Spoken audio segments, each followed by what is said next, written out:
जय हिंद दोस्तों, मैं रवि रंजन सर स्वागत करता हूं अपने परिवार ब्रिलियंट क्लासेस में। जैसा कि आप लोग को मालूम होगा कि हम लोग क्लास से रेगुलर चल रहे हैं लेकर के। हिस्ट्री क्लास जस्ट हम लोग ख़त्म किए हैं। आज हम लोग स्टार्ट किए हैं पॉलिटिकल साइंस, जिसमें पढ़ना है लोकतंत्र में सत्ता की साझेदारी। लोकतंत्र में सत्ता की साझेदारी आज ये टॉपिक है और हम लोग रिवीजन करते हुए चलेंगे, क्योंकि एग्ज़ाम नज़दीक आने वाला है तो हम लोग इसका रिवीजन करते हुए चलेंगे। आशा करते हैं आप लोग पढ़ लिख रहे होंगे, अच्छे से मस्त होंगे, खुश होंगे और पढ़ाई में मन लगा रहे होंगे। तो ज़्यादा हम लोग समय न लेते हुए चलते हैं अपने विषय वस्तु पे, लोकतंत्र में सत्ता की साझेदारी। चलिए पहला क्वेश्चन हम लोग स्टार्ट करते हैं। प्रश्न संख्या 1 कि भारत में कहाँ महिलाओं के लिए आरक्षण की व्यवस्था है। भारत में कहाँ महिलाओं के लिए आरक्षण की व्यवस्था है? लोकसभा में, विधानसभा में, पंचायती राज व्यवस्था में, मंत्रिमंडल में। चलिए इसका राइट आंसर क्या होगा? इसका राइट आंसर हो जाएगा सी, पंचायती राज व्यवस्था में। पंचायती राज व्यवस्था कब हुआ था? इसका स्थापना हुआ था 2 अक्टूबर 1993 को। पंचायती राज व्यवस्था जिसमें महिलाओं को 50% आरक्षण दी गई। कहाँ दिया गया? वो बिहार में। बिहार एक पहला ऐसा राज्य है जिसमें महिलाओं को 50% आरक्षण दिया गया है। पंचायती राज व्यवस्था में कहा जाए तो जो ग्राम पंचायत चुनाव होता है, वार्ड मुखिया, जिला परिषद और प्रमुख और ये सभी जो आते हैं ये पंचायती राज के व्यवस्था के तहत आते हैं। तो हम लोग नेक्स्ट देखेंगे प्रश्न संख्या 2। 15वीं लोकसभा चुनाव से पूर्व लोकसभा में महिलाओं की भागीदारी थी। 15वीं लोकसभा चुनाव से पूर्व लोकसभा में महिलाओं की भागीदारी कितने परसेंट थी? 10%, 15%, 33% या 50%? चलिए आप लोग इसका राइट आंसर बता सकते हैं। इसका राइट आंसर क्या हो जाएगा? 10%। 10% ही 15वीं लोकसभा से पूर्व आरक्षण दिया जाता था। चलिए बिहार में बात किया जाए। बिहार में महिलाओं को कितना दिया गया है? 50% आरक्षण दिया गया है। ओके, नेक्स्ट क्वेश्चन पर चलते हैं हम लोग। प्रश्न संख्या 3। निम्नलिखित व्यक्तियों में कौन लोकतंत्र में रंग भेद नीति के विरोध नहीं थे? नहीं थे क्या है इसमें? नहीं थे। Martin Luther, Mahatma Gandhi, Olympic धावक टॉमी स्मिथ एवं जॉन कॉलिंस, जेड गुडी। सच बताया जाए तो ये मार्टिन लूथर धर्म सुधारक, महात्मा गांधी ये भी धर्म सुधारक, सामाजिक प्रवर्तक, जो टॉमी स्मिथ हैं और जॉन कॉलिंस इन लोग भी रंग भेद के खिलाफ थे। लेकिन जेड गुडी, ऑप्शन नंबर डी, जेड गुडी ये रंग भेदी आंदोलन के सदस्य नहीं थे या समर्थक नहीं थे। आया समझ में? राइट आंसर क्या हो जाएगा? जेड गुडी। नेक्स्ट क्वेश्चन हम लोग देखेंगे। प्रश्न संख्या 4। बिहार में पंचायती राज संस्थाओं में महिलाओं के लिए कितनी सीटें आरक्षित हैं?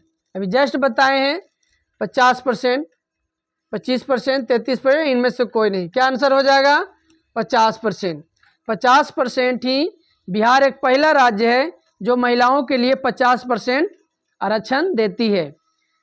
खास करके वो पंचायती राज व्यवस्था में जिसमें ग्राम पंचायत, पंचायत समिति, मुखिया और जिला परिषद ये सभी आते हैं, ग्राम पंचायत के अधीन आते हैं। इसका गठन कब हुआ था? 2 अक्टूबर 1993 ईस्वी को। पहला बार कहाँ लागू हुआ था? तो राजस्थान के नौगांव जिले में। चलिए नेक्स्ट हम लोग देखेंगे प्रश्न संख्या 5। क्षेत्रवाद की भावना का एक कुपरिणाम है। ये भी आपको बहुत ही इंपॉर्टेंट क्वेश्चन है। क्षेत्रवाद की भावना का एक कुपरिणाम है। क्या कुपरिणाम निकलता है? अपने क्षेत्र से लगाव, राष्ट्रहित, राष्ट्रीय एकता या अलगाववाद। क्या आंसर हो जाएगा इसका? इसका राइट आंसर होगा अलगाववाद। क्या होगा? अलगाववाद। अलगाववाद कह सकते हैं, जैसे एक उदाहरण आप लोग समझिए कि आप दो भाई हैं, दो भाई में दोनों का बराबर बराबर हिस्सा बांट दिया गया है। ठीक है, दोनों को बराबर बराबर हिस्सा बांट दिया गया है। एक भाई दूसरे भाई का भी हिस्सा लेना चाहता है। साफ तौर पर कहा जाए कि एक भाई दूसरे भाई का भी हिस्से को अपनाना चाहता है, लेना चाहता है। तो क्या बताइए, क्या उन दोनों भाइयों में द्वेष पैदा नहीं होगा? अलगाववाद नहीं होगा? एकदम ऑब्वियसली होगा, क्योंकि हर कोई चाहता है कि जो अधिकार है, जो नियम है, नियम के सटीक ही चलना चाहिए, खिलाफ नहीं होना चाहिए।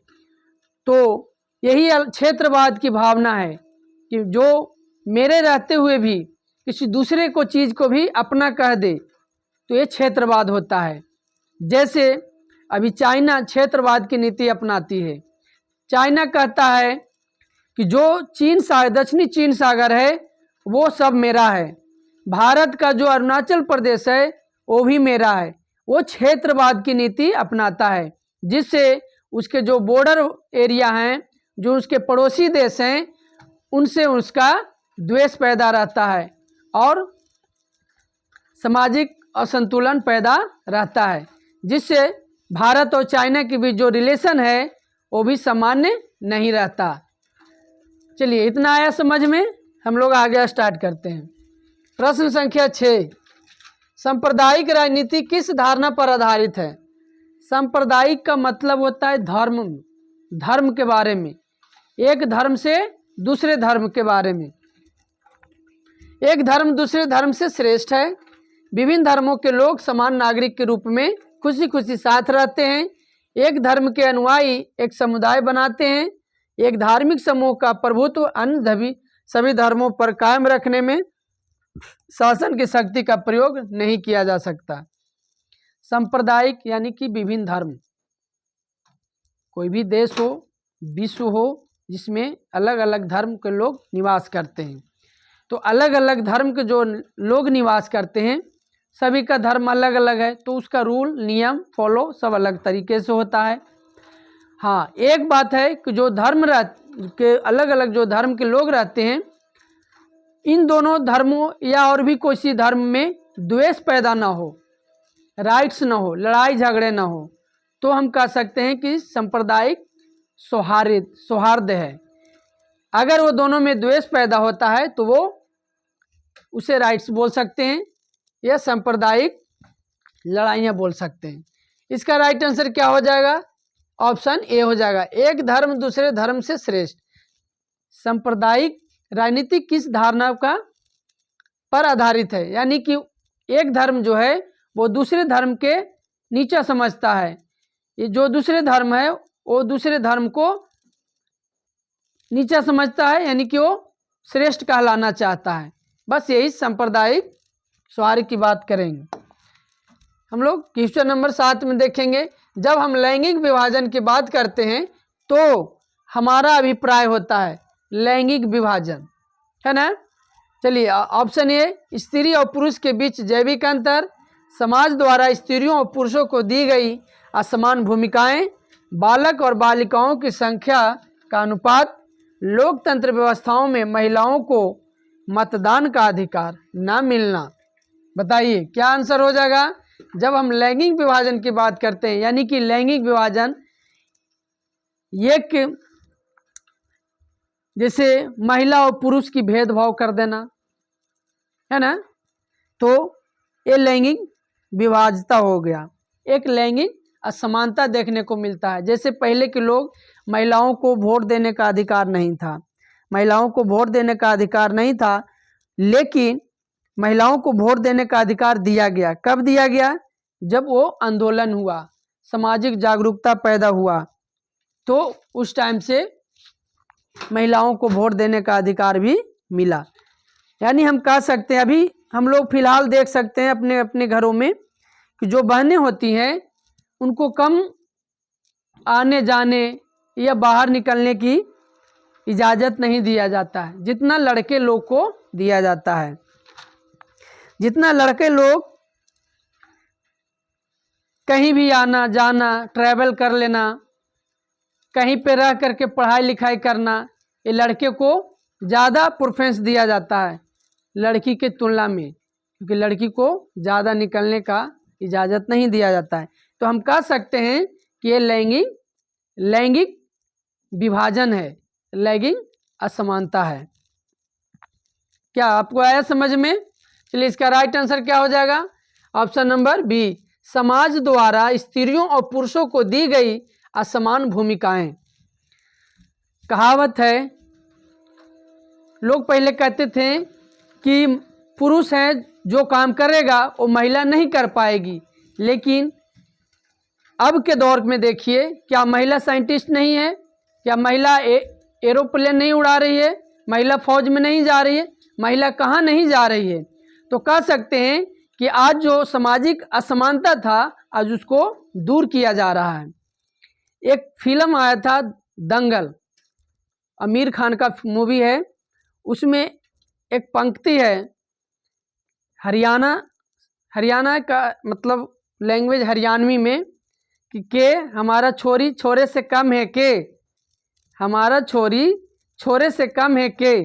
तो ये पंक्ति बहुत ही अच्छा लगता है और कुछ संदेश देता है कि क्या हमारी लड़कियां लड़कों से कम है, बशर्ते उसे अधिकार मिलना चाहिए, उसे आज़ादी मिलना चाहिए।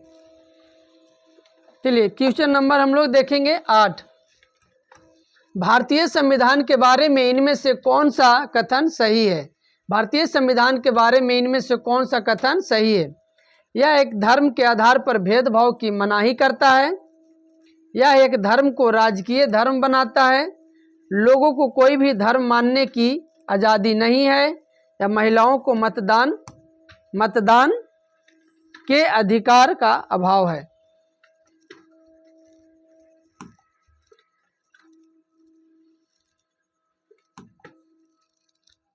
चलिए क्या आंसर होगा इसका, बताइए आप लोग।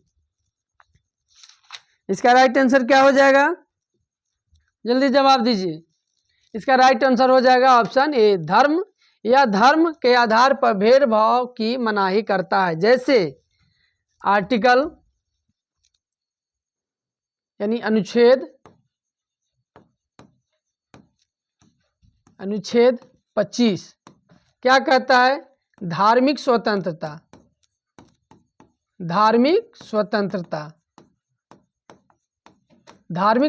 अनुच्छेद 25, जिसमें कहा गया है कि भारत एक धर्मनिरपेक्ष देश है, इसमें किसी भी धर्म के लोग अपना अपना धर्म स्वतंत्रता पूर्वक मना सकता, फॉलो कर सकता है, इसमें किसी प्रकार की कोई मनाही नहीं होगा। चलिए ठीक है, जैसे हम लोग को मालूम है कि हम लोग के मौलिक अधिकार कितने हैं, कुल मौलिक अधिकार 6 हैं। ठीक है, नेक्स्ट क्वेश्चन देखेंगे। प्रश्न संख्या 9, अंतर्राष्ट्रीय महिला दिवस किस तिथि को मनाया जाता है? 7 मार्च, 8 मार्च, 9 मार्च या 10 मार्च? बताइए, ये बहुत ही हल्का प्रश्न है। अंतर्राष्ट्रीय महिला दिवस 8 मार्च को मनाया जाता है। इसका स्टार्ट कब हुआ था? तो 8 मार्च 1975 ईस्वी को, 8 मार्च 1975 ईस्वी को यह स्टार्ट हुआ था। किसके द्वारा हुआ था? यूएनओ द्वारा। यूनाइटेड, इसका फुल फॉर्म होता है यूएनओ, यूनाइटेड नेशन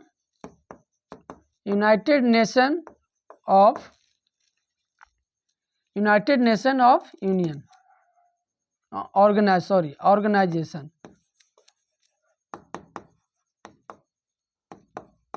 ऑर्गेनाइजेशन। इसका स्थापना कब हुआ था? 24 अक्टूबर 1945 ईस्वी को। इसका मुख्यालय कहाँ है? इसका मुख्यालय है न्यूयॉर्क। न्यूयॉर्क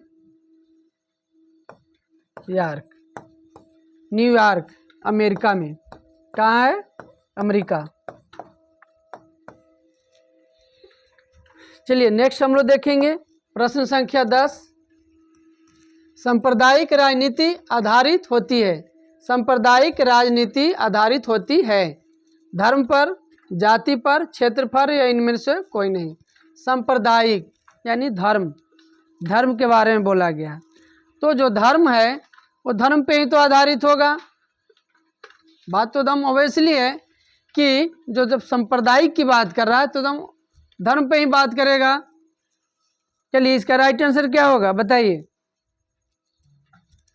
चलिए इसका राइट आंसर हो जाएगा ऑप्शन ए, धर्म पर। धर्म पे ही सांप्रदायिकता बात होती है। प्रश्न संख्या 11। 16वीं लोकसभा में महिला सदस्यों की संख्या कितनी थी? 16वीं लोकसभा में महिला सदस्यों की संख्या कितनी थी? 61, 63, 65 या 67? 16वीं लोकसभा जब चुनाव हुआ था तो महिलाओं की भागीदारी कितनी थी, सीट कितनी थी? इसका राइट आंसर हो जाएगा ऑप्शन ए, 61। Right answer 61। चलिए प्रश्न संख्या 12। ब्रटलैंड आयोग संबंधित है। ब्रटलैंड आयोग संबंधित है किससे? समावेशी विकास से, आधारभूत संरचना से, सतत विकास से या आर्थिक विकास से? चलिए इसका राइट आंसर क्या होगा, जवाब दीजिए आप लोग। राइट आंसर क्या हो जाएगा? इसका राइट आंसर होगा ऑप्शन नंबर सी, सतत विकास से। सतत विकास का मतलब है कि सभी को लेकर के लगातार, यानी इन्वायरमेंट दूषित ना हो और विकास चलता रहे। सतत विकास इसका कहते हैं। एक सतत विकास का एक गोल आता है, जैसे 2024 का गोल था, कुल 9 गोल से और 17 टॉपिक थे उस पर। तो ब्रटलैंड आयोग संबंधित है सतत विकास से। प्रश्न संख्या 13। अंतर्राष्ट्रीय महिला दिवस की घोषणा किस संस्था ने की? अंतर्राष्ट्रीय महिला दिवस की घोषणा किस संस्था ने की? अंतर्राष्ट्रीय महिला आयोग, संयुक्त राष्ट्र संघ, यूरोपीय संघ या आसियान? अभी पिछले हम लोग जस्ट पीछे हम लोग इसका चर्चा किए। किन्होंने किया था? संयुक्त राष्ट्र संघ, जिसे UNO बोले थे, यूनाइटेड नेशन ऑफ ऑर्गेनाइजेशन। संयुक्त राष्ट्र संघ, इसका मुख्यालय कहाँ? न्यूयॉर्क। इसका स्थापना कब हुआ था? 24 अक्टूबर 1945 ईस्वी को। अंतर्राष्ट्रीय महिला आयोग ये महिलाओं के लिए, महिलाओं के अधिकार की बात करता है। यूरोपीय संघ ये पूरा जो यूरोपीय कंट्री है जिसमें 27 देश आते हैं, उसका एक संगठन है यूरोपीय संघ। आसियान ये एशिया के जो दक्षिणी देश हैं, जैसे बांग्लादेश हो गया, मलेशिया हो गया, थाईलैंड हो गया, ये सभी आसियान कंट्री में आते हैं। चलिए नेक्स्ट हम लोग देखेंगे, निम्नलिखित में से किस समुदाय ने ब्रुसेल्स में बहुमत का गठन किया? ब्रुसेल्स में बहुमत का गठन किया। फ्रेंच भाषी समुदाय, डच भाषी समुदाय, जर्मन भाषी समुदाय या डेनिश भाषी समुदाय? चलिए इसका राइट आंसर क्या हो जाएगा? इसका राइट आंसर हो जाएगा ऑप्शन ए, फ्रेंच भाषी समुदाय ने। फ्रेंच भाषी समुदाय ने ही ब्रुसेल्स में एक बहुमत गठन किया था। चलिए नेक्स्ट हम लोग देखेंगे प्रश्न संख्या 15। राष्ट्रवादियों और यूके सरकार के बीच कब समझौता हुआ? बहुत ही इंपॉर्टेंट क्वेश्चन है, ये आपको डिटेल में पढ़ने को मिलेगा। 1992, 95, 98 या 99? चलिए बताइए क्या इसका राइट आंसर हो जाएगा? इसका राइट आंसर क्या हो जाएगा? इसका राइट आंसर होगा 1998। 1998 में ही राष्ट्रवादियों और यूके के बीच में, ये यूके की जो सरकार थी उसके बीच में ये समझौता हुआ था। अगर ऑप्शन देखा जाए तो 99 में हुआ था ये कारगिल युद्ध।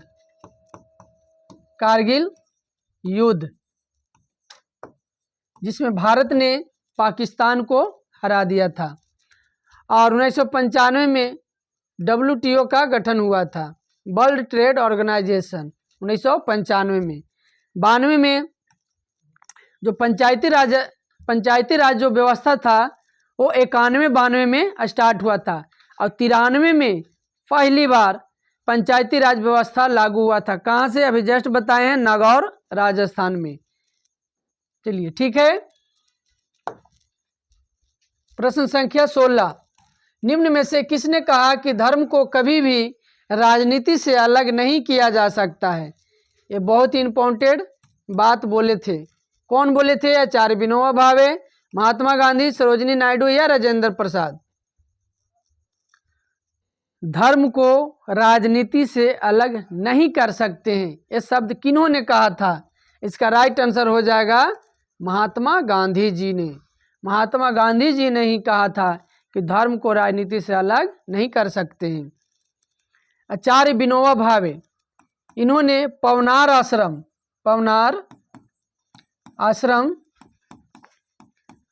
का स्थापना किए थे। पवनार आश्रम की स्थापना आचार्य विनोबा भावे। सरोजिनी नायडू, ये भारत की पहली राज्यपाल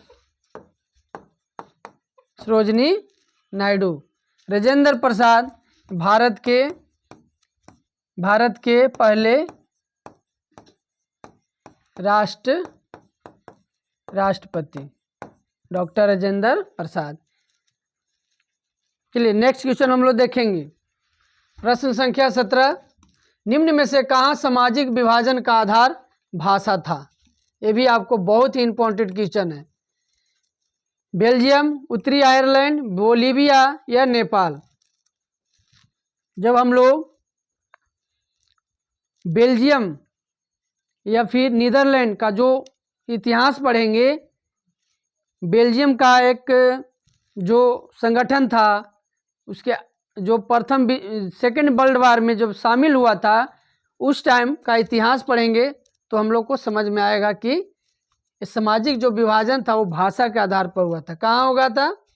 ऑप्शन नंबर ए, बेल्जियम में। इसका राइट आंसर क्या हो जाएगा? बेल्जियम। चलिए प्रश्न संख्या 18 में हम लोग देखेंगे, अंतर्राष्ट्रीय महिला दिवस की घोषणा किस वर्ष में की गई थी? अभी जस्ट हम लोग बोले 1975, 1978, 1980 या 1985। चलिए क्या होगा इसका राइट आंसर? अब जस्ट हम लोग बताए हैं 1975, यानी कि 8 मार्च 1975 ईस्वी को अंतर्राष्ट्रीय महिला दिवस मनाया जाता है।